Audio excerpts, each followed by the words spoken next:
first is what we call Christology. What this is the question of like, what's the nature of Jesus? Okay. Remember, the story is that Jesus is in heaven, then he comes to earth. Mary gives birth to Jesus, then Jesus preaches his message, the gospel, then he is killed and he is resurrected.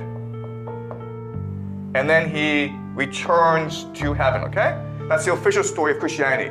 But there are lots of problems with this story, as you can imagine. If Jesus is divine, how did Mary give birth to Jesus? Right? If you're a human woman and you give birth to a God, that means that you're God yourself, okay? Right? So, who is Mary and what is her power?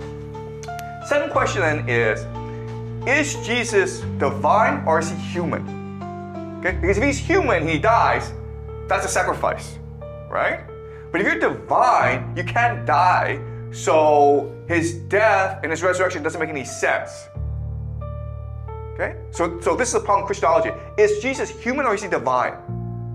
And there are different interpretations, okay?